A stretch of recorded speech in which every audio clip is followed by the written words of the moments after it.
Hello everyone. Today we will discuss about the pharmaceutical additives. Okay, pharmaceutical additives क्या होते हैं? These are the substances which are added in the formulation along with the therapeutic agent to impart the specific qualities of formulation.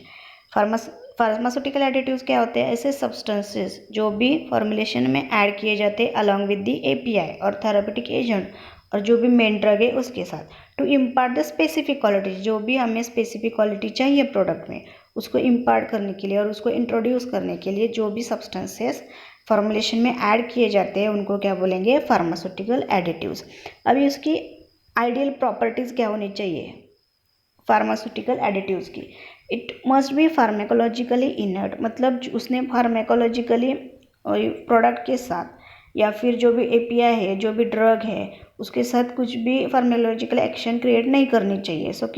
So the product must be और the substance must be pharmacologically inert.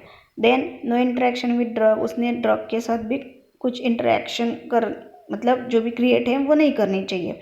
So should not produce any interaction.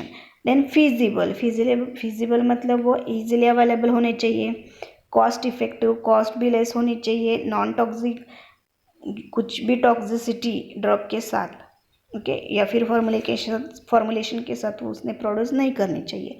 So these are the ideal properties. Then purpose, क्यों हमें pharmaceutical additives add करने? It provides the bulk. Bulk is not bulk to the formulation. Bulk क्या होता है? It's nothing but the amount और increases the amount. For example amount means quantity, increases the quantity, larger quantity. For example अगर हमें कम concentration का कम concentration या फिर कम dose का जो भी है मेडिसिन बनाना है, फॉर एग्जांपल 1 mg, अगर 1 mg हमें एपीआई लेना है तो हम उसको ईजिली उसको हैंडल नहीं कर सकते उसको फॉर्मुलेट करने के लिए, तो हम उसमें क्या करेंगे? एडिटिव्स ऐड करेंगे। एडिटिव्स ऐड करने के बाद उसका क्या होगा? उसका जो वेट है वो गेन हो जाएगा। ठीक है, उसका वेट गेन हो जाएगा मतलब उसकी जो अमाउंट है वो क्वांटिटी है वो इंक्रीज़ हो जाएगी, अमाउंट इंक्रीज़ हो जाएगी। तो क्या होगा? हम उसे ईजिली हैंडल कर सकेंगे। So pharmaceutical additives provides the bulk, large quantity or large amount to the formulation during the formulation, then provides the easy handling of API। But obvious है बल्क इंक्रीज हो गया तो क्या होगा? हम उसको ईजिली हैंडल कर सकेंगे। किसको? API. API is nothing but the main ingredient, main drug और therapeutic agent. then it provides the stability. Some of the additives are there which provides the stability, that means it maintains the physical and chemical characteristic of a particular product during their shelf life or during the storage condition. Then prevent the degradation is nothing but the decomposition of product। जो भी degradation है, decomposition और product खराब होता है okay उसको वो prevent करते हैं। देन फैसिलिटेट ड्रग एब्जॉर्प्शन और सोलिबिलिटी। ठीक है, पहले तो जो भी ड्रग है उसका इफेक्ट होने के लिए उसने सोल्यूबल होना चाहिए, तो उसकी सोलिबिलिटी एनहांस करने के लिए एडिटिव्स ऐड करते हैं। देन सोल्यूबल तो हो गया तो उसके बाद उसने जो भी साइट ऑफ एक्शन है वहाँ पे एब्सॉर्ब होना चाहिए, तो वो उसे भी एनहांस करने के लिए क्या यूज़ करते हैं? Additives. So next is an here we will discuss some pharmaceutical additives one by one. In that first is an colouring agent. Colouring agent क्या होता है कि अगर कोई प्रोडक्ट है उसको हमें एक प्रीफर्ड कलर देना है, ठीक है, तो वो प्रीफर्ड कलर देने के लिए अगर हमें जो भी सब्सटेंस यूज़ करेंगे तो उसको क्या बोलेंगे? Colouring agent. कलरिंग एजेंट भी दो टाइप के होते हैं, नेचुरल एंड सिंथेटिक। नेचुरल मतलब क्या? प्लांट टिश्यू से, मतलब नेचुरली जो भी मिलेंगे उनको बोलेंगे नेचुरल कलरिंग एजेंट। एग्जाम्पल क्या है? बीटरूट है, टर्मरिक है, सेफ्रॉन है, टोमेटो। ओके, सिंथेटिक क्या होते हैं? जो भी लेबोरेटरी में क्रिएट किए जाते हैं उनको क्या बोलेंगे? Synthetic. Example brilliant blue gives blue colour, tartrazine gives yellow color, sunset yellow gives orange shade। okay, so these are the coloring type of coloring agent। the next है एप्लीकेशन। अभी application क्या होगा? क्यों कलरिंग एजेंट ऐड करेंगे? Increases the acceptability. For example अगर कोई product है तो उसका कलर जो भी है वो प्रोडक्ट का, तो अगर वो अनएक्सेप्टेबल होगा या फिर अनप्लीजेंट होगा, देखने में अच्छा नहीं होगा, तो वो जो भी एडमिनिस्ट्रेशन है उसका उस पर इफ़ेक्ट होता है। तो एक्सेप्टेबिलिटी उसकी कम हो जाती है। अगर उसमें एलिगेंट कुछ कलर होगा, अच्छा कलर होगा, तो भी क्या होता है, वो खाने में अच्छा है, मतलब उसको एक्सेप्ट करने में थोड़ा भी, मतलब जो बच्चे इन केस ऑफ पेडियाट्रिक्स उनके केस में ऐसा होता है कि कलर अच्छा नहीं है तो वो जो भी मेडिसिन है वो खाते नहीं है, कलर अच्छा है तो वो खाते। So it increases the acceptability. Then is identification. अभी जब भी प्रोडक्ट कोई मैन्युफैक्चर हो रहा है या फिर उसका स्टोरेज है, उसके टाइम पे उसको आइडेंटिफाई करने के लिए अगर कलर सेपरेट कलर के हो तो वो इज आइडेंटिफिकेशन हो सकता है उसका। Then stability, some colouring agent are used to increase the stability, मतलब उनकी जो भी फिजिकल एंड केमिकल कैरेक्टरिस्टिक है, प्रॉपर्टीज़ है, उसको as it is shelf life और स्टोरेज कंडीशन में रखने के लिए सम कलरिंग एजेंट के यूज़ किए जाते हैं। वो कौन सा कलरिंग एजेंट है? इट्स एन टर्मरिक, ठीक है। It's having anti microbial property, so it acts as an stability purpose also. okay, so this is about coloring agent. Next is an flavoring agent, flavoring and sweetening agent. Normally flavouring and sweetening agent क्यों होते हैं? Same, अगर unpleasant taste होगा, ठीक है, bitter taste होगा, तो बच्चों में या फिर सभी लोगों में क्या होता है, जो भी एक्सेप्टेंस है उसका एक्सेप्टेंस कम हो जाता है, तो उसके लिए स्वीटनिंग एजेंट ऐड किए जाते हैं टू मास्क द अनप्लीजेंट और बिटर टेस्ट। ओके, जो भी स्वीटनिंग और फ्लेवरिंग एजेंट है वो कैसे होते हैं? या तो न्यूट्रिटिव हो सकते हैं या तो नॉन न्यूट्रिटिव। न्यूट्रिटिव मतलब एनर्जी प्रोड्यूस करते हैं, नॉन न्यूट्रिटिव मतलब एनर्जी प्रोड्यूस नहीं कर सकते। Then types of flavouring agent. Flavouring agent भी दो टाइप में डिवाइड होते हैं, नेचुरल एंड आर्टिफिशियल। नेचुरल में भी वो अगेन डिवाइडेड इनटू टू सब type, non synthetic and extracted. Non synthetic मतलब क्या? जो भी सिंथेसिस से नहीं हुआ है, नेचुरली ऑकर है, उसको बोलेंगे नॉन सिंथेटिक। उस पर कुछ भी प्रोसेस नहीं किया है, ऐसे नॉन सिंथेटिक। एग्जाम्पल है honey and syrup. Then extracted, extraction के बाद जो भी मिला है वो है extracted polyols. Okay, this is the example of extracted. Then artificial मतलब क्या? जो भी केमिकल रिएक्शन से सिंथेसिस किया गया है लेबोरेटरी में, उसको क्या बोलेंगे? Artificial. Example is aspartame, saccharin and sucralose. अभी इसके एप्लीकेशंस क्या है? एप्लीकेशन क्या है? But obviously flavouring and sweetening agent क्यों ऐड करते हैं? जो भी प्रोडक्ट का जो बिटर टेस्ट होगा या अनप्लीजेंट टेस्ट होगा उसको मास्क करने के लिए। अगर वो मास्क हो गया तो क्या होगा?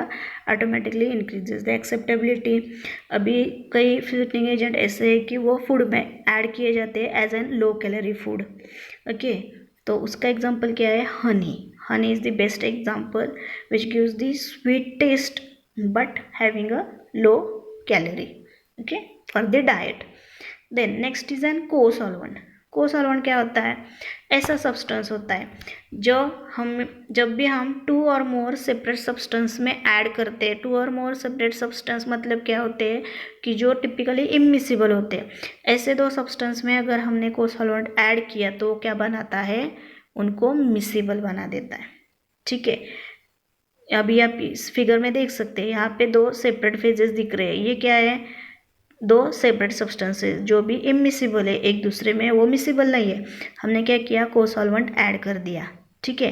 को-सॉल्वेंट ऐड करने के बाद अब क्या देख रहे हैं? ये सिंगल फेज हो गई, मतलब ये मिसिबल हो गए, प्रॉपर मिक्सचर हो गया आफ्टर एडिंग दी को-सॉल्वेंट, ठीक है। सो इसके एग्जाम्पल क्या है? वाटर इथेनॉल ब्लेंड है, sorbitol, glycerol, propylene, these are the example of cosolvent. Normally alcohol is effectively or efficiently used in the formulations for the co-solvent effect or as an co-solvent, ठीक है। तो application, अभी application क्या होंगे? को-सॉल्वेंट क्या होता है? ऐसा सब्सटेंस कि जो टू इमिसिबल कंपाउंड और सब्सटेंसेस को मिसिबल बना देता है। सो एप्लीकेशन क्या होगा? Prolonged mixing of two immiscible compound, okay. Then synthesis of biodiesels, जो भी बायोडीजल है उसका जो भी सिंथेसिस है, उसके सिंथेसिस में को-सॉल्वेंट का यूज होता है for the synthesis of that, okay. Then next is an preservative. अभी प्रिजर्वेटिव क्या? नाम में ही उसके जो प्रिजर्व करने के लिए यूज़ करते हैं। प्रिजर्व क्या करना है? प्रिजर्व कैसे करना है? Prevent the decomposition of product. Decomposition कब होगा? बाय द माइक्रोबियल ग्रोथ और बाय अनडिजायरेबल केमिकल चेंजेस। अगर प्रोडक्ट में माइक्रोबियल ग्रोथ हुआ या फिर उसके केमिकल चेंजेस में केमिकल जो भी है कैरेक्टरिस्टिक्स उसमें चेंजेस हुए तो क्या हो सकता है? प्रोडक्ट डिकम्पोज हो सकता है। तो वो डिकम्पोजिशन से प्रिवेंट करने के लिए क्या यूज़ करते हैं? Preservative. Then types of preservative. Normally preservative के टाइप दो टाइप के होते हैं, which is first is based on mechanism of action and second is based on the sources. अभी मैकेनिज्म ऑफ एक्शन में again divided into the 3 subtype: antioxidant, antimicrobial and chelating agent. Antioxidant मतलब क्या? जो भी है oxidation को prevent करता है, ऑक्सीडेशन ऑफ प्रोडक्ट को प्रिवेंट करता है।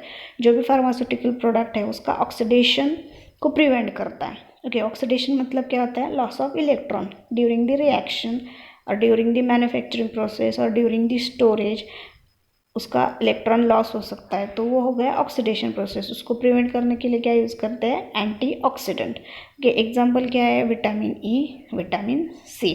देन एंटीमाइक्रोबियल एजेंट, जो भी माइक्रोब्स है, फॉर एग्जांपल ग्राम पॉजिटिव हुआ, ग्राम निगेटिव हुआ, ठीक है, ये माइक्रोब्स क्या करते हैं कि प्रोडक्ट का डिग्रेडेशन करते हैं, माइक्रोबियल अटैक करके उसका डिग्रेडेशन करते हैं।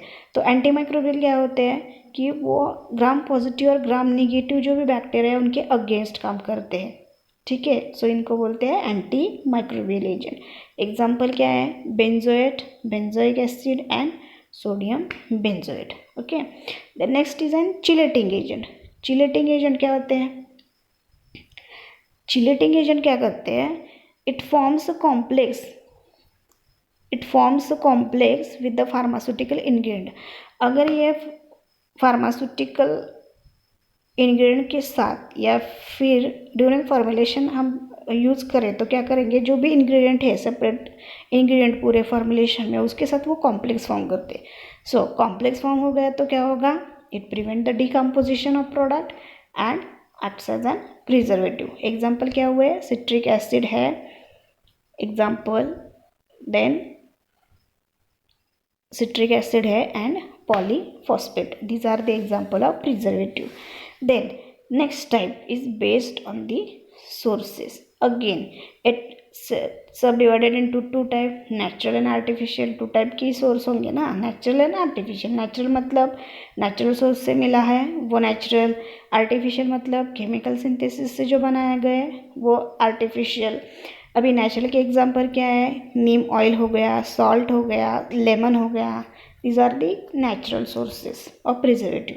देन आर्टिफिशियल सोर्स क्या है? बेंजोएट है, सॉर्बेट है, सोडियम बेंजोएट है, ठीक है। So this is about the type of preservative. Then next is an application of preservative. Preservative क्या करता है? डिग्रेडेशन, डिकम्पोजिशन है उसको प्रिवेंट करता है। तो उसका एप्लीकेशन, मेन एप्लीकेशन क्या होगा? Protect. Okay, protect the drug from microbial attack.